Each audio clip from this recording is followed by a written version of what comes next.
ఆదికాండం 2వ అధ్యాయం. ఆదికాండము 2వ అధ్యాయము. ఆదికాండము 4వ అధ్యాయము. క్షమించండి, ఆదికాండము 4వ అధ్యాయము 25వ వచనం 26వ వచనం. ఆదికాండము 4వ అధ్యాయం 25, 26. ఆదాము మరలా తన భార్యను కూడినప్పుడు ఆమె కుమారుని కని కయోను చంపిన హేబేలునకు ప్రతిగా దేవుడు నాకు మరి ఒక సంతానమును నియమించననుకొని అతనికి షేతు అను పేరు పెట్టెను. మరియు షేతునకు కూడా కుమారుడు పుట్టెను. అతనికి ఏనోష్ అను పేరు పెట్టెను. అప్పుడు యెహోవా నామమున ప్రార్థన చేయుట ఆరంభమైనది. దేవుడు ఈ వాక్యాన్ని తన వినికిడిలో ఆశీర్వదించునుగాక. చిన్న ప్రార్థన చేస్తాను వాక్యం కొరకు. ప్రభువా, ఈరోజు ఆదివారం నీ సన్నిధానంలో నిలవబడే భాగ్యాన్ని మాకు ఇచ్చినందుకు నీకు వందనాలు. నీ కృప తోడుగా ఉంచు. నీ బలమైన రెక్కల చాటున మమ్మల్ని ఆశీర్వదించు. ఈరోజు నాయన వర్తమానం ద్వారా నీవు మాతో మాట్లాడు. నీ సన్నిధిలో ప్రభా దేవా మాతో మాట్లాడి ఈ రోజున ఏ వర్తమానము ప్రభా నాయన మరి ధ్యానాంశంగా షేతు జీవితాన్ని ప్రభా దేవా మరి మేము జ్ఞాపకం చేసుకొని చూడగా నీ బలమైన కృప, నీ బలమైన కాపుదల మాకు దయచేయండి. నువ్వు చేసిన మేలులన్నిటిని బట్టి నీకు స్తోత్రాలు చెల్లించుకుంటూ నీవే మాతో మాట్లాడి మమ్మల్ని బలపరచమని యేసునామములో ప్రార్థిస్తున్నాను తండ్రి, ఆమేన్. చూడండి, ఆదికాండం 4వ అధ్యాయం 25, 26 వచనాన్ని మనం జ్ఞాపకం చేసుకున్నాం. మళ్ళా నేను చదువుతున్నాను. ఆదాము మరలా తన భార్యను కూడినప్పుడు ఆమె కుమారుని కని కయ్యోనును చంపిన హేబేలునకు ప్రతిగా దేవుడు నాకు మరి ఒక కుమారుణ్ణి మరి ఒక సంతానమును నియమించనని కొని అతనికి షేతు అను పేరు పెట్టాను. దేవుడైన యెహోవా మొట్టమొదటిగా ఆదాముని చేశాడు కదా. ఆదాముని తన చేతులతో చేశాడు. ఆ తర్వాత దేవుడు ఆదాముని అవని ఆశీర్వదించి వాళ్ళకి ఒక కుమారుడు పుడతాడు. మొట్టమొదటి కుమారుడు ఎవరంటే కయ్యోను. మొట్టమొదటి కుమారుడు ఎవరు? కయ్యోను. ఆ తర్వాత ఒక కుమారుడు పుడతాడు, హేబేలు. కయ్యోను, హేబేలు ఇద్దరు అన్నదమ్ములు. అన్నదమ్ముల మధ్యలో గొడవ వస్తుంది. ఏంటంటే వాళ్ళిద్దరూ కూడా దేవుడికి అర్పణలు తీసుకెళ్తారు. దేవుడేమో హేబేలు అర్పించిన అర్పణ బాగుందంటాడు. కయ్యోనేమో అర్పించిన అర్పణ దేవుడు అంటాడు నాకు బాగోలేదంటాడు. అర్థమవుతుందండి? మీరు అనుకోవచ్చు, హేబేలు కూడా అర్పించాడు అర్పణ, మరి ఆ అర్పణ ఎందుకని దేవుడు అంగీకరించలేదంటే అది తెచ్చిన విధానం బాగోలా. మనకు కొన్నిసార్లు కొన్ని బాగుంటాయి. నిన్న మధ్యాహ్నం మేము కిషోరాల ఇంటికి వెళ్ళాం. కొంచెం ప్రార్థన చేసి వద్దాం, వాళ్ళ పిల్ల పరిస్థితి బాగోలేదు, వాళ్ళ పరిస్థితి కూడా బాగోలేదని ఫోన్ చేస్తే 1:30 అయింది టైము. సుశీల మాకు ఆహారం సిద్ధపరిచింది, భోజనం. బంగాళదుంప కూరను మామిడికాయ పచ్చడి, తొక్కుడు పచ్చడి చేసి పెట్టింది. అసలు బంగాళదుంప కూర ఎలా ఉందంటే ఏట మాంసం కూడా దాని ముందు సరిపోదు. నేను బలిపీఠం మీద ఉండి చెప్తున్నా. నేను ఏనాడు కూడా రెండోసారి అన్నం మ్యాక్సిమం ఎక్కడ పెట్టించుకోలేదు కూడా. దానికి మీరే సాక్ష్యం. చాలామంది అన్న ఉంటారు కొంచెం పెట్టుకోండి కొంచెం పెట్టుకోండి. కానీ అలాంటిది నిన్న నాకు ఇంకా తినాలనిపించి సుశీలని అన్నాను, ఏమండి కొంచెం అన్నం పెట్టండి అన్న. చక్కగా ఆవిడ అన్నం పెట్టింది. ఆకలేయటం కాదు, ఆ కూర రుచి అంత బాగుంది. ఎంత ఆకలేసినా కానీ నేను ఎప్పుడు రెండోసారి పెట్టించుకోవాలా. నేను అన్నాను, అబ్బా కూర చాలా బాగుందండి అని అంటే కిషోర్తో అన్నాను నేను, అబ్బా కూర చాలా బాగుండిందంటే కిషోరు అంత నిజంగా అవునండి బాగా చేస్తుందండి మా ఆవిడ అని కూడా అలా ఓహో అన్నాడు. కానీ నాకైతే నచ్చింది. అప్పుడు మా పాస్టర్ గారు అన్నారు, అసలు అయ్యగారు బంగాళదుంప కూర తినరండి. నేను ఎక్కువగా బంగాళదుంప కూర తినరు, బంగాళదుంప కూర ఎక్కువ తినరు అయ్యగారు, కానీ ఈరోజు ఏంటో బాగా తిన్నారు అయ్యగారు, సరే మొత్తానికి మంచిది కదా అని అందనమాట. ఎందుకంటే నాకు నచ్చింది. ఓకేనండి, ఏంటి నాకు నచ్చింది.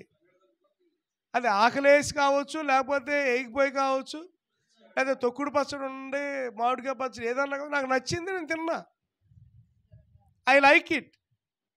అలాగనే కయ్యోను అర్పణ తీసుకొచ్చాడు, హేబేలు అర్పణ తీసుకొచ్చాడు. కయ్యోను తీసుకొచ్చిన అర్పణ మంచిదే, హేబేలు తీసుకొచ్చిన అర్పణ మంచిదే, కానీ హేబేలు తీసుకొచ్చిన అర్పణ నచ్చింది, కయ్యోను తీసుకొచ్చిన అర్పణ నచ్చలా. దేవుడు అన్నాడు, నువ్వు తీసుకొచ్చిన అర్పణ నాకు నచ్చలేదు అని అంటే కయ్యోను అంటాడు, హేబేలుతో అంటాడు నువ్వు తీసుకొచ్చింది బాగుందని. కానీ కయ్యోనికి కోపం వస్తుంది, నాకు నచ్చింది, నేను తీసుకొచ్చింది నచ్చలేదని. ఇంతకు ఎవరి మీద రావాలి కోపం? దేవుడి మీద రావాలి. ఇదేంటి నచ్చలేదు అంటున్నాడు ఏంటి, ఇంకా నచ్చే విధంగా నేను ఎలాగా చేయాలి అని అనుకొని తాను మారు మనసు పొంది తాను మంచి శ్రేష్టమైన అర్పణ తీసుకురావడానికి ప్రయత్నం చేయాలి. కానీ అమ్మటే పొలంలో తమ్ముడైన హేబేలు దగ్గరకు వచ్చి చంపేశాడు. సొంత తమ్ముడిని రాళ్లతో కొట్టి, first murder in the Bible. First దేవుడి కొరకు చచ్చిపోయింది ఎవరంటే హేబేలు. ఆమె ఎవరండి? దేవుడి కొరకు చచ్చిపోయినటువంటి మొట్టమొదటి వ్యక్తి ఎవరంటే బైబిల్లో హేబేలు. యేసు ప్రభు కొరకు మొట్టమొదట హతసాక్షి అయింది ఎవరంటే యాకోబు. అపోస్తుల కార్యాలు 12వ అధ్యాయం ఉంటుంది అన్నమాట. యాకోబు అనే ఆయన మొట్టమొదటి యేసు ప్రభు కొరకు హతసాక్షి అవుతాడు. కాబట్టి దేవుడి కొరకు చచ్చిపోయింది ఎవరంటే హేబేలు. హేబేలు చచ్చిపోయాడు, వాళ్ళిద్దరి మధ్యన గొడవ వచ్చింది, హేబేలు చచ్చిపోతాడు. హేబేలు చచ్చిపోయినప్పుడు ఆ హేబేలు యొక్క రక్తం దేవుడికి మొరపెడుతుంది. సో ఇక్కడికి అయిపోయింది, మొత్తం గొడవ అంతా అయిపోయింది. ఆ తర్వాత దేవుడు కయ్యోన్ని శపించి కయ్యోన్ని భ్రష్టుడిగా చేసి కయ్యోన్ని దూరం పంపించేశాడు, అంతా అయిపోయింది. ఆ తర్వాత 4వ అధ్యాయంలో చూడండి, ఆదాము మరలా తన భార్యను కూడినప్పుడు ఆమె కుమారుని కని కయ్యోను చంపిన హేబేలుకు ప్రతిగా దేవుడు నాకు మరి ఒక సంతానాన్ని నియమించాడు. చూడండి, ఇప్పుడు హేబేలు కయ్యోను ఇద్దరిని దేవుడిచ్చాడు. కయ్యోన్ని ఇచ్చినప్పుడు కూడా అవ్వేమందంటే యెహోవా దయ వల్ల నేను ఒక కుమారుణ్ణి సంపాదించుకున్నానంది. హేబేలు ఇచ్చినప్పుడు కూడా నేను యెహోవా దయ వల్ల ఒక కుమారుని సంపాదించుకున్నది. కానీ హేబేలు చచ్చిపోయాడు, కయ్యోనేమో భ్రష్టుడు అయిపోయాడు. హేబేలు చచ్చిపోయాడు, కయ్యోనేమో భ్రష్టుడు అయిపోయాడు. ఇప్పుడు పిల్లలు లేరు. అలాంటి సమయంలో దేవుడు మరలా కనికరించి మరలా సంతానాన్ని ఇచ్చాడు. అప్పుడు అంటుంది ఎవరంటే ఈవిడి, నువ్వు కయ్యోను చంపిన హేబేలుకు ప్రతిగా దేవుడు నాకు మరి ఒక సంతానాన్ని నియమించాడు అని చెప్పి అతనికి షేతు, ఆయన పేరేంటి షేతు, ఈరోజు ఆయన గురించే చెప్తాను. షేతు ఆయన పేరేంటమ్మా? షేతు. తెలుగులోనేమో షేతు అని ఉంటుంది, ఇంగ్లీష్లో సేతు అంటారు, SETH సేతు. ఆయన సేతు అంటే అర్థం ఏంటంటే స్థిరపరచబడినవాడు అని అర్థం, గౌరవించబడినవాడు, దేవుడి చేత నియమించబడినవాడు అని అర్థం. సేతు చూడండి, సేతు పుట్టు వెనకాల మనం చూస్తే ఒకసారి మొట్టమొదటిగా రాసుకోండి. సేతు గురించి కనుక మనం ఆలోచిస్తే దైవికంగా నియమించబడినటువంటి కుమారుడు, దైవికంగా నియమించబడ్డాడు సేతు. దైవికంగా దేవుని పరంగా నియమించబడ్డాడు, దైవికంగా నియమించబడినటువంటి కుమారుడు, ఏ డివైన్లీ అపాయింటెడ్ సన్. ఇంగ్లీష్లో ఉంటుంది a divinely appointed son. Divinely appointed అంటే దైవికంగా నియమించబడినటువంటి కుమారుడు ఎవరు? సేతు. షేతు. హల్లెలూయా. నిజంగా పిల్లలు గమనించండి, నీ పిల్లల పుట్టుక ఎడల ఒక దైవికమైన ప్రణాళిక ఉంది. అవును కదా? మా పెద్దకు పుట్టింది, చిన్నకు పుట్టింది, అన్నయ్య పుట్టాడు, ఆపరేషన్ చేయించేసుకుంది మా అమ్మ పిల్లలు లేకుండా. మరలా నేను కడుపులోకి వచ్చినప్పుడు డాక్టర్ గారు ఏమన్నారంటే, అమ్మ నీవు ఇప్పుడు 4వ నెలతో ఉన్నావంటే అప్పుడు మరి అదే పిల్లలు లేకుండా ఆపరేషన్ చేయించుకున్న బిడ్డ మరలా ఇంకొక బిడ్డకి జన్మనిచ్చింది కదా, అంతే కదా? అప్పుడు డాక్టర్లు అడిగినప్పుడు డాక్టర్లు ఏమన్నారంటే ఇది కొంత జరుగుద్ది, ఇలా ఒక్కోసారి ఆపరేషన్ ఫెయిల్ అవ్వచ్చు. కిషోర్ కూడా అలాగే పుట్టాడంట. నిజమే, కిషోర్ కూడా వాళ్ళ అమ్మకి ఒక అమ్మాయి ఒక అబ్బాయి ఈ సరిపెట్టేసుకున్నారు. సరిపెట్టేసుకుంటే మళ్ళీ ఆపరేషన్ చేసుకుందంట, అదే పిల్లలు లేకుండా. ఆ తర్వాత పుట్టుకొచ్చేసాడు నాలాగా. నీకోసం నేను ఉన్నాను అయ్యగారు అనుకుంటా. ఆమేన్. అయ్యగారు మరి నీకు సపోర్ట్గా నేను ఉండాలిగా అనుకొని నా కోసం దేవుడు పుట్టించిన దైవ కుమారుడు. మీ అందరి కోసం నన్ను పుట్టించిన దైవ కుమారుడిని. అంటే మన పుట్టుక ఎడల దేవుడు ఒక ప్రణాళిక కలిగి ఉన్నాడు. ఈ రోజున నీవు సుజాతగా పుట్టావంటే, అలాగనే సీమోనానికి భార్య అయ్యారంటే అది it's the plan of God. ఇది దేవుని యొక్క, ఎంతోమంది ఉన్నారు సుజాత అనేవాళ్ళు, కానీ ఈ సుజాతను ఎందుకు చేసుకుని ఉంటాడు ఆయన? ఇట్స్ ద గాడ్స్ పర్పస్, దేవుని ప్రణాళిక. హల్లెలూయా, దేవుని స్తోత్రం కలుగును గాక. అంటే మనకు భారీగా ఈఎంఐ వచ్చింది అంటే అది దేవుని ప్రణాళిక, దేవుడు నియమించినటువంటి గొప్ప కృప. అర్థమవుతుందండి? అలాగే షేతు అని ఆయన పుట్టినప్పుడు నిజంగా చూడండి, ఇక్కడ అంటుంది ఆవిడ, హేబేలునకు ప్రతిగా దేవుడు నాకు మరి ఒక సంతానాన్ని నియమించాడు, సంతానాన్ని ఇచ్చాడు, ఆశీర్వదించబడినటువంటి సంతానాన్ని దేవుడిచ్చాడు. అంటే షేతు యొక్క పుట్టుక దైవకును పునరుద్ధానానికి సూచనగా ఉంది. షేతు యొక్క పుట్టుక దేవుని కృపకి పునరుద్ధానానికి సూచన. ఎందుకంటే దేవుడు సంతానాన్ని ఇస్తున్నాడు. దేవుని స్తోత్రం. దేవుడు సంతానాన్ని ఇచ్చేవాడు. హల్లెలూయా, దేవుని నామానికి మహిమ కలుగును గాక. మనం అనుకుంటాం పుట్టినప్పుడు ఆడపిల్ల పుట్టిందా అనుకుంటాం. చాలామంది ఆడపిల్ల విషయంలో నేను ఈరోజు చెప్దాం అనుకుంటున్నాను, ఎందుకంటే ఇది చాలామందికి వెళ్తుంది. ఆడపిల్ల విషయంలో చిన్న చూపు చూస్తారు. ఆడపిల్ల పుట్టిద్దేమని చెప్పి అభాషణలు కూడా చేయించేస్తారు దరిద్రులు. వాళ్ళకి భయంకరమైన శిక్ష ఉంది. ఎవరైతే ఆడపిల్ల పుట్టిద్ది అని అభాషణ చేస్తారో వాళ్ళు పెద్ద హత్య చేసిన వాళ్ళు. వ్యభిచారం కంటే, అలాగనే ఇప్పుడు గమనించండి, ఒక 10 హత్యల కంటే కూడా భయంకరమైన హత్య రేపు మన జడ్జి ఎవరో యేసయ్య వాళ్ళకి తీర్పు తీరుస్తాడు. ఈ రోజున ఆడపిల్లని చెప్పి చాలా తక్కువగా చూస్తారు. ఆనాడు ఎస్తేరు లేకపోతే, చెప్పండి, ఎస్తేరు లేకపోతే, రూతు లేకపోతే, శారా లేకపోతే, అవ్వ లేకపోతే మనం లేవు. కాబట్టి ఆడపిల్ల అయినా మగపిల్లడైనా మనం చూడాల్సింది ఏంటంటే ఒక దైవికమైనటువంటి పుట్టుక మన బిడ్డలకి కావాలి. ఈ రోజున మన పిల్లలు మనకు దేవుడిచ్చాడండి. ఇట్ ఈస్ ద దేవుడు మనకి దైవికంగా నియమించినటువంటి పిల్లలు. మనకు దేవుడిచ్చిన పిల్లలు దైవికంగా నియమించిన బిడ్డలు, ఆరోగ్యంగా దేవుడు మనకిచ్చిన బిడ్డలు. నేను ఒక విషయం చెప్తాను.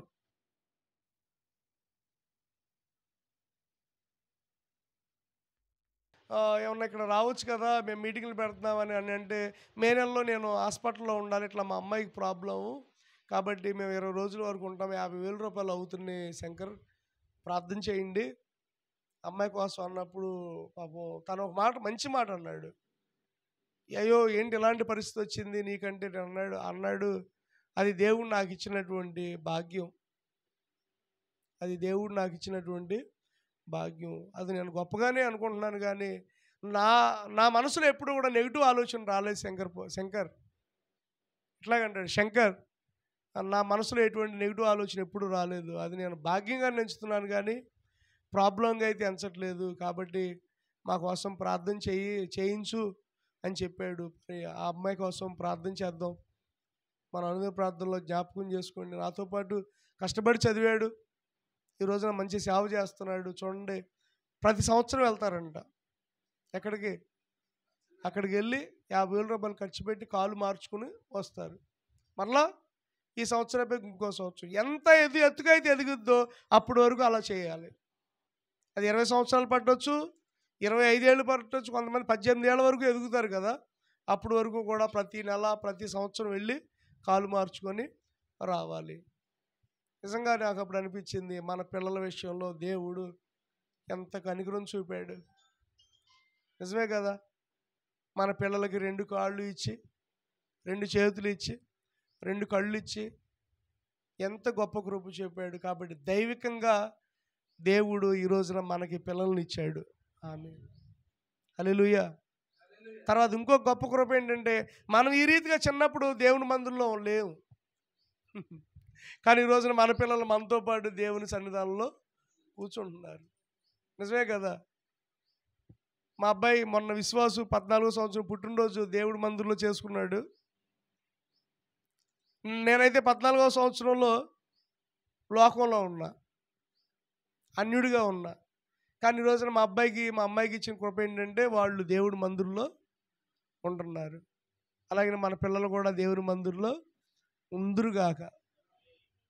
హల్లెలూయా. మన పిల్లలు కూడా దేవుని మందిరంలో ఉండుగాక. కిషోర్ గారు ఎప్పుడు అంత వయసులో చిన్నపిల్లలు ఇప్పుడు పాటలు పాడున్నాడు. కానీ వాళ్ళ అమ్మాయి మనస్వే కానీ, సిరి కానీ, మనస్వే కానీ, రితిక కానీ పాటలు పాడుతున్నారు. వాళ్ళు పాటలు పాడేటప్పుడు మీరు ఒకటి అనుకోవచ్చు, అబ్బా నాకు లేని ధన్యత దేవుడు మీకు ఇచ్చాడు. సుశీల గారికి కూడా అంతే. అసలు వాళ్ళు ఆ వయసులో అయితే బొట్లు పెట్టుకొని, ఎందుకంటే అన్యుల్లో నుంచి వచ్చారు కాబట్టి వాళ్ళు కూడా లోక సంబంధంగా ఉన్నారు కాబట్టి. కానీ ఈ రోజున వాళ్ళ పిల్లలను చూస్తే ఏం చేయాలి? సంతోషపడాలి. దేవునికి స్తోత్రం కలుగుగా. అర్థమవుతుందండి. మీ అమ్మాయి చూడండి, దేవుడు ఎంత గొప్ప యవన ప్రాయంలో రక్షణ పొందింది. కొంతమంది యవన కాలంలో ఏ ఉద్యోగం చేద్దామా, ఏ వ్యాపారం చేద్దామా, లేకపోతే మా జీవితం ఎలా ఉంటుందని ఆలోచిస్తారు. కానీ మీ అమ్మాయి యవన ప్రాయంలో ప్రభువుని పట్టుకుంది. ఎంతో అదృష్టవంతురాలుగా దేవుడు రమ్యాన్ని ఉంచాడు. ఆమేన్. దివ్య కూడా అంతే. ఈరోజు చాలా సంతోషం అనిపించింది. దివ్య, Ramya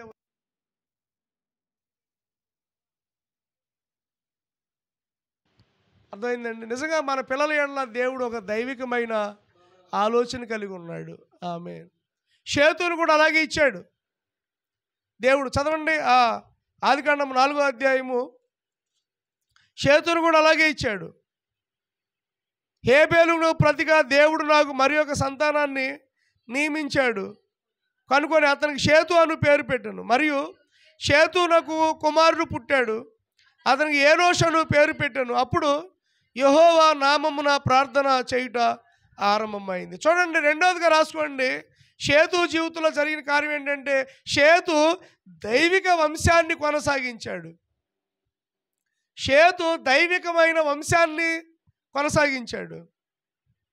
he established A heritage of faith. అంటే తన పిల్లలందరూ కూడా విశ్వాసులే. ఆమేన్. అర్థమవుతుందండి. షేతుకు పుట్టినటువంటి పిల్లలు ఒక నలుగురిని చూపిస్తా, అద్భుతమైన పిల్లలు. ఆమేన్. షేతుకు పుట్టినటువంటి పిల్లలు ఎనోష్. ఆయన పుట్టినప్పుడు ప్రార్థన ప్రారంభమైంది. అప్పటి వరకు ప్రార్థన లేదు. ఎనోష్ ఎప్పుడైతే పుట్టాడో అప్పుడు ప్రార్థన ప్రారంభమైంది. స్తోత్రం. యెహోవా నామమున ప్రార్థనా పరుడు పుట్టాడు. అంటే ఒక ప్రార్థన ప్రారంభమైంది అతను పుట్టినప్పుడు. ఏం ప్రారంభమైంది? తర్వాత వాళ్ళ పిల్లలు మనం చూస్తే హనోకు కూడా. హానోకు ఏడబ్బాయే. హానోకు దేవుడితో ఎత్తబడ్డాడు కదా. 300 సంవత్సరాలు దేవుడితో నడిచాడు. ఎన్ని సంవత్సరాలు? 300 సంవత్సరాలు. అతను బతికిందేమో 365 సంవత్సరాలు. 65 ఏళ్ళేమో లోకంతో, 300 ఏళ్ళేమో దేవునితో. 65 ఏళ్ళేమో లోకంతో. చూడండి ఆ మాట చదువుతో 22వ వచనం ఒకసారి చదవండి. 5వ అధ్యాయం 22వ వచనం.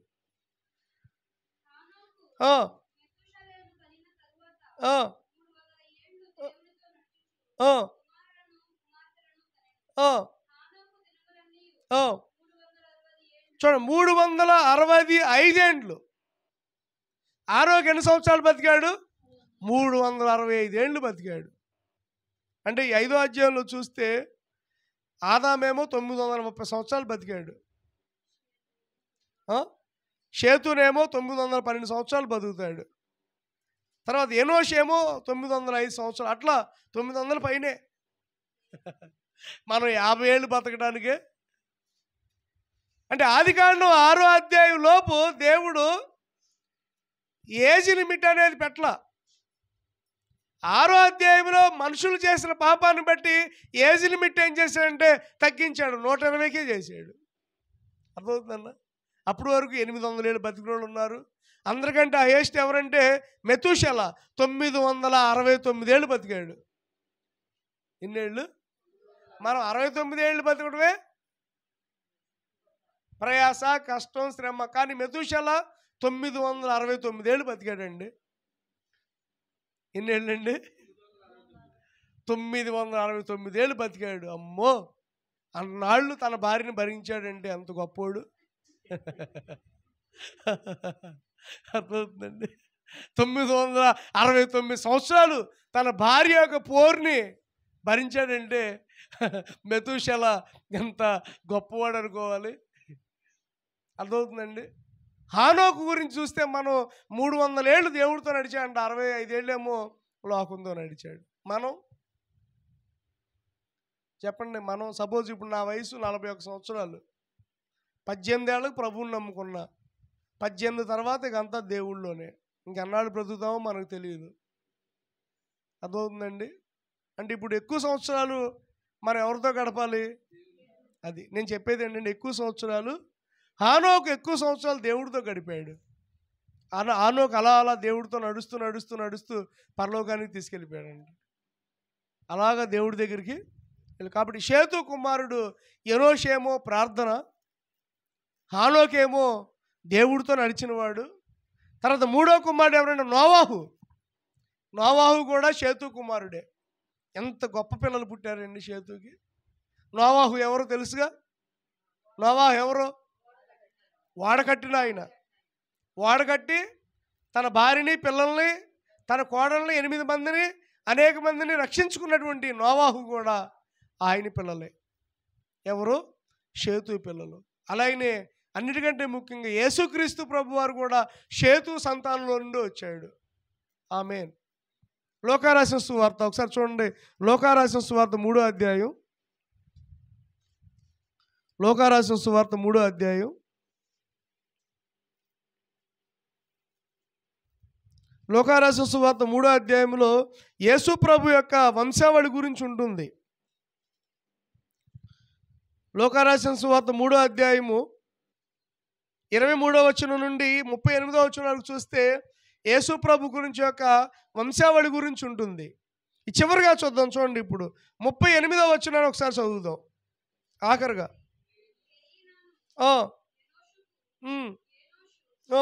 షేతుకు చూడండి, ఇక్కడ ఒక మాట ఉంది, ఒక మర్మం ఉంది.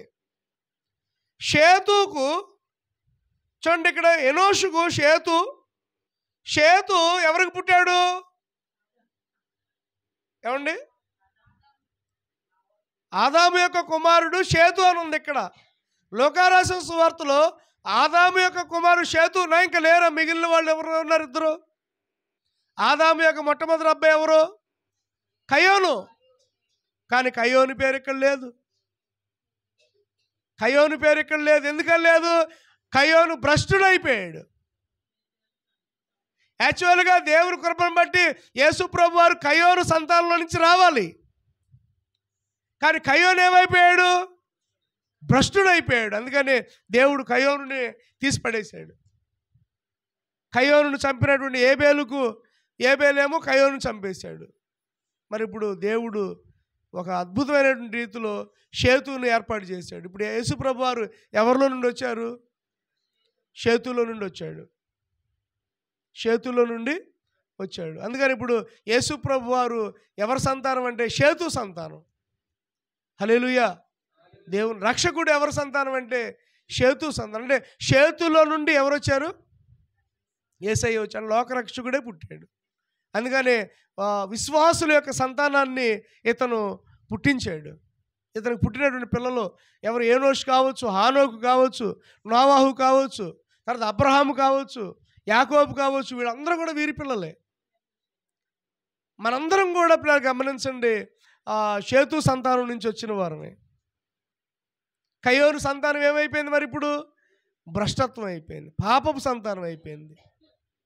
వాళ్ళేమో లోక సంబంధమైన సంతానం, మనదేమో దైవికమైనటువంటి సంతానం. మనం ఎవరి కుమారులు? దేవుని కుమారులు. అందుకనే మనల్ని దేవుడు ఏర్పాటు చేసుకొని ఈ రీతిగా దేవుడు మనల్ని రక్షించుకున్నాడు. దేవునికి స్తోత్రం కలుగును గాక. హల్లెలూయా. కాబట్టి ఇప్పుడు షేతులో నుండి ఎవరు వచ్చారు? యేసయ్య ఈ లోకానికి వచ్చాడు. కాబట్టి ఒక దైవికమైనటువంటి కుటుంబాన్ని, ఒక క్రైస్తవ వంశవృక్షాన్ని ఈయన ఎస్టాబ్లిష్ చేశాడు. ఎవరు? షేతు. దేవునికి స్తోత్రం కలుగును గాక. హల్లెలూయా. దేవుని యొక్క నామానికి మహిమ కలుగును గాక. కాబట్టి చూడండి, తర్వాత మూడో విషయం చూద్దాం. చూడండి, ఆదికాండం 4వ అధ్యాయము. ఆదికాండం 4వ అధ్యాయము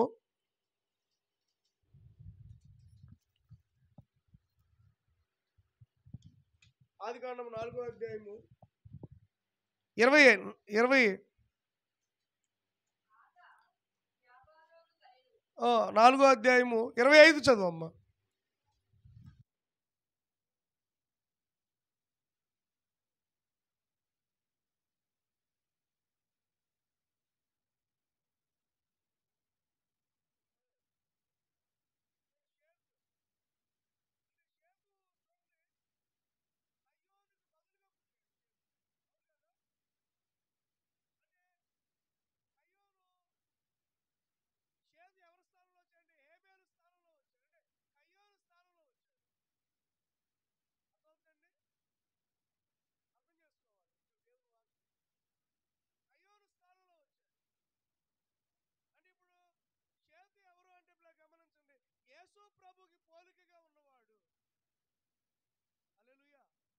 దేవుని నామానికి మహిమ కలుగును గాక. అంటే యేసు ప్రభు ఎవరంటే యేసు ప్రభుకి పోలికగా ఉన్నవాడు. అర్థమవుతుందండి? హేబేలుకు మారుగా ఎవరు వచ్చారు? షేతు వచ్చాడు. అంటే ఇప్పుడు షేతు ఎవరు? యేసు ప్రభుకి మారుగా వచ్చినవాడు, యేసు ప్రభుకి పోలికగా పుట్టినవాడు. దేవుని నామానికి స్తోత్రం కలుగును గాక. చూడండి, ఒకసారి కొరింథీ పత్రిక 1 కొరింథీలో చూస్తే, 1 కొరింథీలో 2 ఆదాములు కనబడతారు మనకి. 2 ఆదాములు. మొదటి ఆదాము, కడపటి ఆదాము. 1 కొరింథీ 15వ అధ్యాయము. 1 కొరింథీ 15వ అధ్యాయము 44వ వచనం నుంచి చూద్దాం. 1 కొరింథీ 15వ అధ్యాయం 44వ వచనం నుంచి 45 వరకు.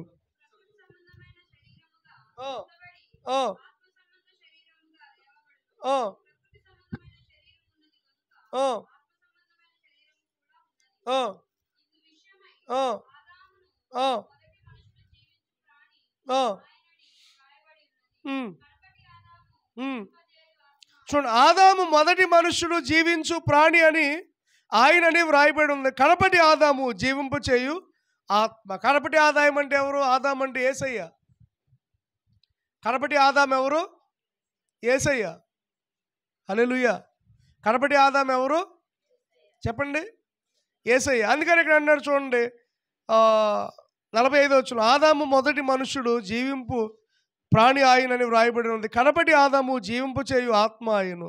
ఆత్మ 46వ వచనం, ఆత్మ సంబంధమైనది మొదటి కలిగినది కాదు, కానీ ప్రకృతి సంబంధమైనదే మొదట కలిగినది, తరువాత ఆత్మ సంబంధమైనది. చూడండి 47, మొదటి మనుషుడు భూ సంబంధి అయి మంటి నుండి పుట్టినవాడు, రెండవ మనుషుడు పరలోకం నుండి వచ్చినవాడు. మొదటి మనుషుడు ఎవరు? ఆదాము. ఎక్కడి నుంచి పుట్టాడు? మట్టిలో నుండి పుట్టాడు. రెండవ మనుషుడు అంటే అర్థం ఏంటి? కడపటి ఆదాము అంటే యేసయ్య. పరలోకములో నుండి వచ్చినవాడు. ఆయన మట్టి నుండి పుట్టినవాడు కాదు. మనమేమో మట్టి, యేసయ్య. చెప్పండి, మనం ఎవరు? మనందరం కూడా ఆదాములో నుండి వచ్చిన వాళ్ళమే. అందుకని మట్టి కనుక మనం మట్టి అయిపోతున్నాం. మట్టి కనుక మనం మట్టికి వెళ్ళిపోవాలి ఒక రోజున. అది ఏ రోజన్నా అవునుగాక. ఒక రోజున మనం మట్టి కనుక ఏమైపోవాలి? మట్టిలో కలిసిపోతాం. మొత్తం ఈ అందం అంతా పోద్ది. అప్పుడు రంగు ఇంకేం ఉండదు. అప్పుడు ఫేర్ అండ్ లవ్లీలు రాసుకోవడం, బ్యూటీ పార్లర్ పని, అర్థం, రంగులు ఇవన్నీ ఉండవు. ఈ జుట్టు అంతా ఊడిపోద్ది. ఈ జుట్టు కోసం ఆయన ఈ మధ్యన జుట్టు కోసం ప్రార్థన చేస్తున్నాడు నాయన. రాజమండ్రి అయింది, పేరు చెప్పలేండి. జుట్టు లేని వారి కోసం నేను ప్రార్థన చేస్తాను, మీరు తల పెట్టుకోండి అంటున్నాడు. తల మీద చేయబెట్టుకున్నప్పుడు, ఇదిగో బోడిగుండు ఉన్నవాళ్ళు, జుట్టు తక్కువగా ఉన్నవాళ్ళు దేవుడు జుట్టు మొలిపించును గాక అంటున్నాడు ఆయన. అసలు ఆయన ఎంత పరిస్థితి అండి. అంటే ఇప్పుడు యేసు ప్రభు వారు సిలువ మీద వేలాడింది జుట్టు కోసమా? ఏమండి, యేసు ప్రభు సిలువ మీద వేలాడింది యేసు ప్రభు వారు సిలువ మీద ఆ చేతులు అప్పగించింది, యేసు ప్రభు వారు సిలువ మీద కొర్రలతో కొట్టించుకుంది మన జుట్టు రావడానికా? ఏమండి చెప్పండి. నేను కూడా అలా ప్రార్థన చేస్తే బాగుండు. తెల్ల జుట్టు ఉన్నవారు ముందుకు రండి.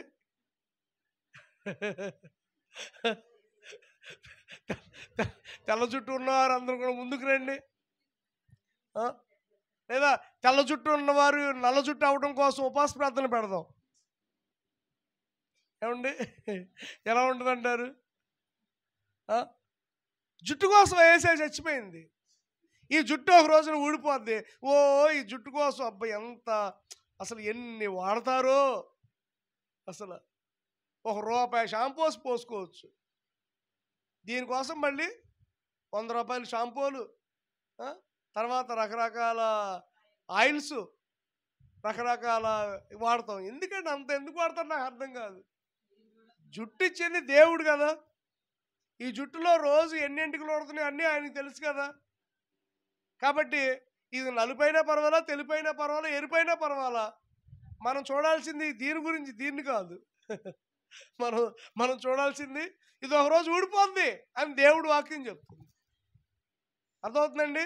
ఈ రంగు ఎన్ని సబ్బులో ఈ మధ్యన కొత్త సబ్బులు వచ్చినాయి. బొప్పాయి సబ్బులు అంట. బొప్పాయి సబ్బులు. ఆ బొప్పాయి సబ్బులతో రాసుకుంటే తోముకుంటానంట ఎర్రబడతారంట. ఒక రోజున ఇది మట్టిలో కలిసిపోద్ది. అర్థమవుతుందండి? అర్థమవుతుందంటారా? అర్థమవుతుందా చెప్పండి. ఒక రోజున ఇదంతా ఏమైపోద్ది? మీరు అనొచ్చు మీకేంటండి ఎర్రగా ఉన్నారు, మా నల్లోళ్ళ బాధ మీకేం తెలుసు అని. మీకేంటి అయ్యారు ఎర్రగా ఉన్నారు, మా నల్లోళ్ళ బాధ మీకేం తెలుసు అని. అసలు ఎరుపు కంటే కూడా నలిపే ఆరోగ్యం అంట. నేను మా పాస్టర్ అదే మన అయ్యగారు ఎరుపోళ్ళలో ఉన్న రక్తం కంటే నలుపు కలర్లో ఉంటారు కదా, ఆ రక్తం చాలా చిక్కగా చాలా ఆరోగ్యకరంగా కణాలు ఎక్కువగా ఉంటాయంట. అర్థమవుతుందన్నా? ఏమండి అర్థమవుతుందా? నల్లగా ఉన్నటువంటి వారి రక్తంలో ఎలాంటి బ్యాడ్స్ అంటే ఏమంటారు వాటిని, ఏదో అంటారు కదా, కణాలు, చెడు కణాలు ఉండవట, మంచి కణాలు ఉంటాయండి. ఎందుకంటే ఆదాము ఎలా ఉన్నాడు? నల్లగానే. ఎందుకంటే ఆదాము మట్టిలో నుంచి వచ్చాడు కాబట్టి బహుశా నేను అనుకుంటాను ఆదాము కలరు నలిపే, కానీ అవ్వ కలరు ఎరిపై ఉంటుంది. అందుకనే భార్యాభర్తలు చూడండి నలుపు ఎరుపోళ్ళే ఉంటారు. ఇది according to word of God. ఇప్పుడు ఆదాము ఎక్కడి నుంచి వచ్చాడు? మట్టిలో నుంచి. అవ్వ ఎక్కడి నుంచి వచ్చింది అంటే శరీరంలో నుంచి. శరీరం ఎలా ఉంటుంది? ఎర్రగా ఉంటుంది. కాబట్టి ఆదాము కలర్ ఏంటి? ఎరుపు. ఆదాము కలర్ నలుపు, అవ్వ కలరు అంటే బ్లాక్ అండ్ వైట్ టీవీ. ఎరుపు నలుపు నలుపు. అందుకని కొంతమంది భార్యలు ఎర్రగా ఉంటారు, కొంతమంది భర్తలు నల్లగా ఉంటారు. కొంతమంది భర్తలు ఎర్రగా ఉంటారు, భార్యలేమో నల్లగా ఉంటారు. మ్యాచింగ్ అవ్వదు. మనం అనుకుంటాం ఏంటో ఇది మ్యాచింగ్ అని, కానీ దేవుడే మ్యాచింగ్ చేశాడు అక్కడ. ఇప్పుడు నేను ఒకటి చెప్తున్నాను, ఇప్పుడు ఎర్రగా ఉన్న పిల్లలైన మీకు నల్లటి మొగుళ్ళు వస్తారేమో, చెప్పలేవు. అర్థమవుతుందండి? ఎర్రగా ఉన్న పిల్లలకి, క్షమించండి, నల్లగా ఉన్న పిల్లలకి ఎర్రటి మొగుళ్ళు వస్తారేమో, చెప్పలేము. అర్థమవుతుందా? మ్యాచింగ్ తెలీదు. కాబట్టి ఇదంతా కూడా ఒక రోజున మట్టిలో కలిసిపోద్ది. మనం మట్టి అని దేవుని వాక్యం సెలవిస్తుంది. అంటే ఈ మట్టికి ఇప్పుడు కులం లేదు, ఈ మట్టికి ఇప్పుడు మతం లేదు, ఈ మట్టికి ఇప్పుడు నేను ఉన్నవాడిని, పెద్దవాడిని, హైకా కేటగిరీస్ వాడిని లేదు. ఇదేంటి మట్టి? ఎక్కడి నుంచి అయినా మట్టి కులం ఉందా చెప్పండి? కానీ ఇప్పుడు మనకి కులం అసలు ఈ రోజున కులపిచ్చి మతపిచ్చి భయంకరంగా అసలు మానవుల్ని చంపేస్తుంది, రాజ్యం వెళ్తుంది. వెరీ గుడ్, బాగా చెప్పాడు అన్న. ఇవాళ ఏం వెళ్తుందంటే మతపిచ్చి కులపిచ్చే. కానీ దేవుని వాక్యం ఏం చెప్తుందంటే నీకు మతం లేదు కులం లేదు, ఎందుకంటే నువ్వు మట్టివి అని దేవుని వాక్యం సెలవిస్తుంది. నేను ఎవరిని? మట్టిని. నేను ఎవరినండి? మట్టిని. ఎక్కడి నుంచి వచ్చాను నేను? మట్టిలో నుంచి వచ్చాను, కాబట్టి నేను మట్టిని. చూడండి ఒకసారి ఆదికాండంలో ఆదాము యొక్క నిర్మాణం చూస్తే, ఒకసారి చూడండి ఆదికాండము యొక్క నిర్మాణం చూస్తే, ఆదికాండంలో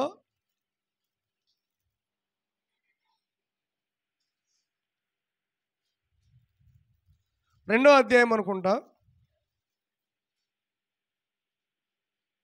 కాదు 3వ అధ్యాయము చూడండి 19వ వచనం. 3వ అధ్యాయం 19వ వచనం.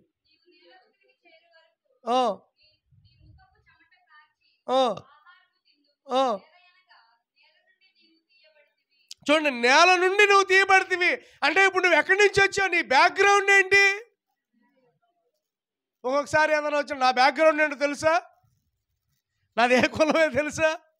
ఏమండి, నాదేం కులమో తెలుసా? నాదే కులం? మట్టి కులం. ఒకవేళ ఎవరైనా మన ముందు నాదేం కులం అన్న, నీ కులం ఏంటో నాకు తెలుసండి, నీదేంటి? మట్టి. వీఆర్ మాడ్, మట్టి నుండి వచ్చిన వారం మనం. ఎక్కడి నుంచి వచ్చాం? ఆదాము ఎక్కడి నుంచి వచ్చాడు? మట్టి. కానీ రోజున ఈ మట్టి ఏమంటుందో తెలుసా? నేను ఫలానా కులానికి చెందిన వాడిని, నేను ఫలానా మాది పెద్ద కులం, మాది చిన్న కులం, లేదా మాది మధ్య కులం. అర్థమవుతుందండి? మట్టికి బైబిలు కులానికి సంబంధం లేదండి. మనం మట్టి. వీఆర్ మాడ్, మట్టి. మనం ఎవరు అండి? మట్టి. మనకేమి లేదు, మనం మట్టి మనుషులు. ఎవరు? మనం మట్టి మనుషులు. అందుకనే నిజంగా బైబిల్ గ్రంథంలో ఉన్న మనందరికీ కూడా కులభేదాలు మతభేదాలు ఏమి ఉండకూడదట. కులపిచ్చి అసలు ఎట్టి పరిస్థితుల్లో కూడా సంఘంలో ఉండకూడదు. ఏముండకూడదు? సంఘంలో కులపిచ్చ ఉండకూడదు. మేము బైబిల్ కాలేజీ 4 సంవత్సరాలు చదివే కోయంబత్తూరులో. ఎవరో నన్ను నీ కులమేంటని అడగల, నేనెవరిని నీ కులమేంటని ఎప్పుడు అడగల. మా బైబిల్ కాలేజీలో నేను నేర్చుకుంది ఏంటంటే, మీది ఏ ఊరు, మీరు ఎక్కడి నుంచి, where you are coming from అని అడుగుతారు అంతే. నువ్వు ఎక్కడి నుంచి వచ్చావు? నువ్వు ఆంధ్రా వాడివా, లేకపోతే నువ్వు కేరళ నుంచి వచ్చావా, లేదా నువ్వు తమిళనాడు వాడివా, లేదా నీవు మయన్మార్ వాడివా అని అడిగేవాళ్ళే తప్ప నీదేం కులం అని ఎవరు అడగల. కానీ పరిచయంలోకి వచ్చిన తర్వాత నన్ను చాలామంది అడిగిన వాళ్ళు కూడా ఉన్నారు. అర్థమవుందండి? కానీ మనం ఎవరు అండి? మట్టి అని వాక్యం. ఆదాము ఎవరు? మట్టి. ఆదాము మనకేమవుతాడు? మట్టి. చూడండి, ఈ మట్టి మనుషులు మనం. అందుకే చూడండి ఇక్కడ, అంటే ఇది ఆదాము అవ్వ పాపం చేసిన తర్వాత దేవుడు ఆదామును శపించాడు. శపించినప్పుడు మాట్లాడుతున్న మాట అన్నమాట. ఏమని? నీవు నేలకు తిరిగి చేరు వరకు నీ ముఖము చెమట కార్చి ఆహారము తిందువు, ఏలయనగా నేల నుండి నీవు తీయబడితివి కనుక నీవు మన్నే కనుక తిరిగి మన్నే అయిపోదు. నువ్వు తిరిగి మన్నే అయిపోతావు. తిరిగి ఏమైపోతావు? మన్నే అయిపోతావు, మట్టి అయిపోతాం మనం. మీరు ఎవరన్నా మృతదేహాన్ని పాతిపెట్టిన తర్వాత 1 సంవత్సరం ఆగే వెళ్ళి చూడండి, ఆ మృతదేహం అక్కడ ఉంటుందా? బొయ్కులు ఉంటాయి. ఏముంటుంది? బొయ్కులు ఉంటాయి. మరి శరీరం అంతా కూడా మట్టితో కలిసిపోతుంది. చూడండి, దేవుడు వాకి అంశంగా చెప్తుందో, ఆ నేల నుండి నువ్వు తీయబడుతూ కనుక మన్నై తిరిగి మన్నైపోదుము అని దేవుడు చెప్తున్నాడు. కాబట్టి మనం ఎవరు? మట్టి. Who we are? మట్టి. మనం ఎవరు? మట్టి. మట్టికి వాల్యూ లేదు. కానీ వాల్యూ లేనటువంటి మట్టిని దేవుడు ఏం చేశాడు? 2వ ఆదాము.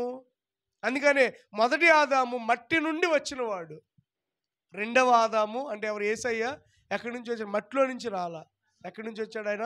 పరలోకములో నుండి వచ్చాడు. మన యేసయ్య పరలోకములో నుండి వచ్చినవాడు. హల్లెలూయా, దేవునికి స్తోత్రం కలుగా. మన యేసయ్య ఎక్కడి నుంచి వచ్చినవాడు? మట్టిలో నుండి వచ్చినవాడు కాదు. మట్టిలో నుండి వచ్చినవాడు మట్టి అయిపోతాడు. కానీ పరలోకంలో నుండి వచ్చిన వాడు తిరిగి పరలోకానికి వెళ్ళాడు. అందుకని మన దేవుడు తిరిగి చనిపోయి సమాధి చేయబడి తిరిగి 3వ దినం లేచిన తర్వాత ఎక్కడికి వెళ్ళాడు? పరలోకానికి వెళ్ళాడు. ఎందుకంటే మన దేవుడు పరలోకానికి వెళ్ళిన దేవుడు, సింహాసనం మీద ఆసీనుడిగా ఉన్నటువంటి దేవుడు. అందుకనే ఈ షేతు సంతానాన్ని ఏం చూపిస్తుందంటే ఒక గొప్ప నిత్యత్వానికి చిహ్నంగా చూపిస్తుంది. దేవునికి స్తోత్రం కలుగును గాక. అలాగే 2వ ఆదాము, కడపటి ఆదాము అంటే యేసు ప్రభు జీవింపజేసేవాడు. ఈ రోజున మనం ఆయన ద్వారా జీవాన్ని పొందుకున్నాం. ఆయన ద్వారా చూడండి, ఆదాము ద్వారా ఏం పొందుకున్నాం మనం? మరణాన్ని. ఆదాము పాపం చేశాడు కాబట్టి ఆ పాపం మనకు వచ్చింది. కానీ యేసు ప్రభు ద్వారా ఏం పొందుకున్నాం మనం? జీవాన్ని, రక్షణ పొందుకున్నాం. హల్లెలూయా. కాబట్టి యేసయ్యే నిజమైనటువంటి రక్షకుడు, యేసయ్యే నిజమైనటువంటి విమోచకుడు. కానీ ఇప్పుడు మానవుడు ఎవరిని కొలుస్తున్నారు? మానవుడు ఎవరి మీద ఆధారపడుతున్నాడు? మట్టి. నేను రాత్రి కూడా చెప్పాను, మీరు గమనించండి. ఇప్పుడు మన చెంచ చెరువు దగ్గర ఒక బొమ్మ చేస్తుంది ఆవిడ. మరలా చెప్తున్నాను, వీడియోలో కూడా చెప్తున్నాను, నాకు భయం లేదు. బొమ్మ చేస్తున్నారు, రేపటి రోజున దాన్ని పూజిస్తారు. మనమే చూద్దాం, ఎగ్జాంపుల్ మీరే గమనించండి. రేపు రోజున దాన్ని పూజిస్తారు, బొట్లు పెడతారు, అవి పెడతారు, ఇవి పెడతారు, కొబ్బరికాయలు కొడతారు, పెడతారు, తిరణాలు అయిపోద్ది. అవంగానే ఆ బొమ్మ అక్కడ పడేసి వెళ్ళిపోతారు. మనం అర్థమవుతుందిగా అది మట్టి బొమ్మని, అర్థమవుతుందండి. కానీ ఇప్పుడు ఆ మట్టి బొమ్మకి ఏం చేస్తున్నాం మానవుడు? ఎంత భయంకరం అండి, ఎంత భయంకరమైనటువంటి పాపం అండి. ఆ మట్టితో చేసి ఆ బొమ్మను పూజిస్తున్నాడు మానవుడు. కానీ దేవుడు మట్టి కాదు, యేసయ్య మట్టిలో నుండి వచ్చిన వాడు కాదు. హల్లెలూయా. దేవుని నామానికి మహిమ కలుగును గాక. నేను ఒకప్పుడు శివుడు భక్తుణ్ణి, బొట్టు పెట్టుకొని బయటికి వెళ్ళేవాడిని కాదు, నిత్యము కాకాని వెళ్ళి పూజలు చేసేవాడిని. కానీ నాకు అర్థమైంది ఏంటంటే శివుడు మట్టిలో నుండి వచ్చాడు, కానీ యేసయ్య పరలోకంలో నుండి వచ్చాడు. హల్లెలూయా. దేవుని నామానికి మహిమ కలుగుగా. కాబట్టి నా యేసయ్య పరలోకం నుండి వచ్చాడు కాబట్టి నన్ను పరలోకానికి తీసుకువెళ్ళేవాడు.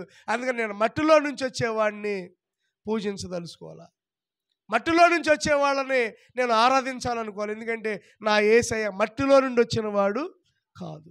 ఎక్కడి నుంచి వచ్చాడు? పరలోకం నుండి వచ్చాడు. పరలోకానికి ఆరోహణం అయిపోయాడు. రేపటి రోజున నన్ను పరలోకానికి తీసుకొని వెళ్ళేటటువంటి వాడు. అర్థమవుతుందండి? మట్టి నుండి వచ్చిన వాడు కాదు యేసయ్య. ఎక్కడి నుండి వచ్చాడు? అంటే ఇప్పుడు గమనించండి, దేవుడు పరలోక నివాసి అయినటువంటి దేవుడిని మనం ఆరాధిస్తున్నాం. మట్టిని కాదు మనం ఆరాధించేది, చెట్లు కాదు, పుట్టలు కాదు, రాళ్ళను కాదు, రప్పలను కాదు, జీవం కలిగినటువంటి దేవుడు, మాట్లాడే దేవుడు, వినే దేవుడు, నడిచే దేవుడు. అందుకనే యేసు ప్రభువు ఎక్కడ నడిచాడు? నేల మీద నడిచి చూపించాడు. తప్పలు కూడా దేవుడి నామాన్ని మహింపడతాం. ఎక్కడ నడిచాడు Yesayya? He walk on the sea, water మీద నడిచాడు. ఎక్కడ నడిచాడండి? పేతురు అన్నాడు, అబ్బా నేను కూడా నడుస్తానయ్యా అని. పేతురుతో అన్నాడు దేవుడు, నడు అన్నాడు. బాబు నడిచాడు, పేతురు కూడా నడిచాడు. ఏమండి నీళ్ళ మీద ఉన్నటువంటి మాటలా? మీరు నడవండి ఒకసారి, ఎంతకాలం మీకు దగ్గరేగా. మా అయ్యగారు చెప్పారు నీళ్ళ మీద మీరు వెళ్ళండి, ఇక అన్నయ్య వచ్చేస్తాడు నా మీదకి. ఒకసారి నడవండి, ఊరే అవతల పక్క వెళ్ళండి, నడవచ్చుగా ఒకసారి. మరి సేవకుడు చెప్పిన ప్రతి మాట వినాలిగా. ఏమండి ఇంటేనేగా ఆశీర్వాదం. కాబట్టి నేనేం చెప్తున్నా, నీళ్ళ మీద నడవండి, నడవచ్చు కదండి. చెరువు ఉంది, ఇప్పుడు చక్కగా ఇక్కడ చెరువు ఉందండి, బ్రహ్మాండంగా ఉంది. అలా ఊరిని నడుచుకుంటా వెళ్ళండి, వెళ్ళగలరా? కానీ యేసయ్య నీళ్ళ మీద నడిచాడు. అంటే అప్పుడు ఏమర్థమైంది? ఇప్పుడు యేసు ప్రభు ఎవరు? నీటి మీద కూడా ఆయన అధికారంగా. నీళ్లు లేకపోతే పొద్దున నీళ్ళు రాలా, అసలు రాలా నీళ్ళు. మాకు ఇక్కడ ఏదో పంపు ప్రాబ్లం ఏంటంటే నీళ్ళు రాలేదు. నేను అన్నాను మా అబ్బాయితో, గప్పుకున్న నీళ్ళు రాకపోతే మనం మా మేనత్ గారిలో ఉంది, పోనీ అక్కడికి వెళ్ళి స్నానం చేసి వచ్చేద్దాం అని అనుకుని, ఈ లోపల నీళ్ళు వచ్చినాయి లేండి ఎట్లా కొట్ల. నాకు అప్పుడు అనిపించింది, 10 రోజులు నీళ్లు రాకపోతే ఒక్క 10 days, ఒక్క 10 రోజులు నీళ్ళు రాకపోతే ఏం తాగుతాం? అసలు ఏ స్నానం చేస్తాం? మొహం కడుక్కోవడానికే నీళ్ళు కావాలి. అర్థమవుతుందండి? స్నానం చేయడానికి నీళ్ళు కావాలి. దాదాపు ఒక మనిషికి వచ్చి రోజుకి ఎన్ని లీటర్లు నీళ్ళు పడతాయి? వాడే నీళ్ళు కరెక్ట్గా చెప్పండి. తాగడానికి కాదు, వాడుకోవటానికి. ఏంటండి? వాడుకోవటానికన్నా పొద్దున్న ఒక 20 లీటర్లు స్నానం, సాయంత్రం ఒక 20 లీటర్లు స్నానం, మధ్య మధ్యలో అవి ఉంటాయి. 100 లీటర్ల వరకు వాడతాం మనం నీటిని. ఒక మనిషి వచ్చి 100 లీటర్ల నీటితో వాడతాం రోజు. చేతులు కడుక్కొని, కాళ్ళు కడుక్కొని, మొహం కడుక్కొని, ఏదన్నా కడుక్కొని 100 లీటర్ల నీళ్ళు. మరి ఇప్పుడు ఆ నీళ్లు లేకపోతే మానవుడు ఏంటి? మరి ఆ నీరు ఎక్కడి నుంచి వస్తుంది? ఆ ఓట ఎక్కడి నుంచి వస్తుంది? అసలు నిజంగా పిల్లలు గమనించండి. మనందరం కూడా గ్రహించాల్సింది ఏంటంటే, దేవా నువ్వు నీటినిచ్చినందుకు నీకు వందనాలయ్యా. తాగడానికి నీళ్లు లేకపోతే చెప్పండి, కనీసం రోజుకి 5 లీటర్లలో నీళ్లు తాగుతాం మరి మానవుడు. మరి తాగడానికి నీళ్లు లేకపోతే ఎక్కడి నుంచి వచ్చింది ఈ వాటరు? ఈ వాటరు, ఈ గాలి డబ్బుతో కొనుక్కోగలవా? ఒకసారి మనం విజయవాడ కానీ హైదరాబాద్ కానీ వెళ్ళేటప్పుడు వాటర్ బాటిల్ కొనుక్కుంటాం 20 రూపాయలు పెట్టి. మనం అనుకుంటాం, అబ్బా ఈ వాటర్లకే అయిపోయినాయి బోల్డ్ డబ్బులు అనుకుంటాం. ఒక నిజంగా కనుక గమనించండి, ఇప్పుడు కూడా వాటర్ కొనుక్కుంటున్నాం మనం. 10 రూపాయలు పెట్టి టిన్ను కొంటున్నాం, 20 రూపాయలు పెట్టి బాటిల్ కొంటున్నాం. ఆఖరికి రేపటి రోజున రానున్న దినాల్లో వాడుకోవటానికి కూడా నీళ్లు కొనుక్కునే రోజులు వస్తాయి. ఇలా మీ చిన్నతనంలో, ఇప్పుడు మా నాన్నల చిన్నతనంలో అక్కయ్యలు ఉన్నారు ఇక్కడ, ఏమండి మీ చిన్నతనంలో ఎప్పుడైనా సరే డబ్బులు పెట్టుకొని నీళ్లు తాగుతామని అనుకున్నారా? చెరులో నీళ్లు తెచ్చుకునేవాళ్ళు, తాగేవాళ్ళు, మనం కూడా తాగాం. కానీ ఇప్పుడు మన పిల్లల టైంలో డబ్బులు పెట్టుకొని కొనుక్కొని తాగుతున్నాం. అలాగనే నేనేమంటున్నానంటే, కొన్ని సంవత్సరాల్లో తాగడానికి ఇప్పుడు మనం ఎలాగైతే నీళ్లు కొనుక్కుంటున్నామో వాడుకోవడానికి కూడా నీళ్లు కొనుక్కునే రోజులు వస్తాయి. స్నానం చేయాలంటే నీళ్లు కొనుక్కునే రోజులు వస్తాయి. అర్థమవుతుందండి? గాలి కూడా ఇప్పుడు కొనుక్కుంటున్నాం. అర్థమవుతుందండి? చూడండి, వాటర్ కూడా కొనుక్కునే రోజులు రాబోతున్నాయి. అందుకని రెండవ రాకడ అతి సమీపంగా అయిపోతుంది. రెండవ రాకడ వచ్చేస్తుంది. అందుకని మరణాలు ఇవన్నీ చూడండి. పగడాల ప్రవీణ్ గారిని చంపేశారు, పాపం చనిపోయాడు ఆయన. అతి సమీపంగా ఉన్నాయి.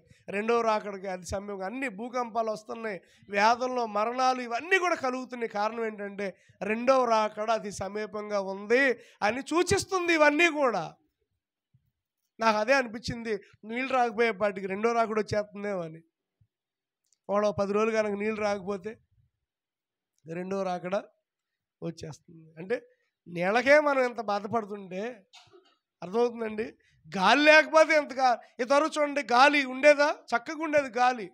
చెట్లన్నీ కూడా రాత్రిపూట చక్కగా ఊగుతూ ఉండే. ఇప్పుడు స్టాప్. ఏ చెట్టు అయినా ఊగడం రాత్రిపూట మీరు చూస్తున్నారు ఈ మధ్యన. నేను అప్పుడప్పుడు బయటకు వచ్చి ఆ చెట్లను చూస్తా. అసలు ఏ చెట్టు ఊగదు, అలాగే ఉంటుంది. ఉక్కిరి బిక్కిరి అయిపోతాం. మాకు రేగుల షెడ్ కదా, ఉక్కిరి బిక్కిరి అయిపోతాం. చెమటలు పట్టేసి బయటకు వచ్చి అబ్బా హాయిగా ఉందనుకునే చెట్లు ఊగవు. ఇంతవరకు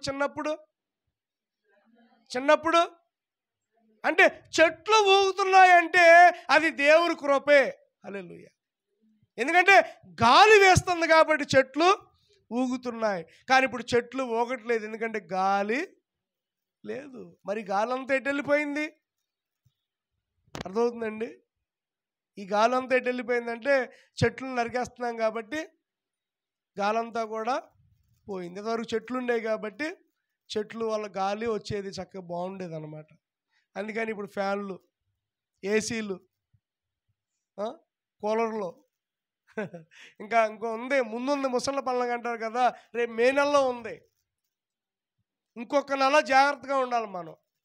మొత్తానికి ఏప్రిల్ నెల అయిపోయింది, దేవునికి స్తోత్రం కలుగు. క్షమించండి, మార్చి అయిపోయింది, ఇంకా 2 నెలలు ఉన్నాయి. ఏప్రిల్, మే సగం ఉంది, ఇంకా 40 రోజులు ఉంది. అసలు శ్రమ దినాలు అప్పుడు ఉన్నాయి. ఏముంది అప్పుడు ఇంకప్పుడు అవసరమైతే నాకు తెలిసి ఇసిన కర్రలు కూడా తెచ్చుకుంటే మంచిదే మీరు.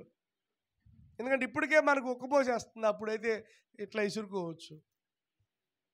అదవుతుందండి. దేవుడు కఠినమైన ఉగ్రదినాలు రాబోతున్నాయని దేవుడు హెచ్చరిస్తున్నాడు. కాబట్టి ఆదాము మంటిలో నుండి వచ్చాడు, యేసయ్య పరలోకంలో నుంచి వచ్చాడు. అందుకనే చూడండి ఇక్కడ ఆఖరిగా ఈ ఆదికాండము 4వ అధ్యాయాన్ని చదువుకొని ప్రార్థన చేసుకుందాం.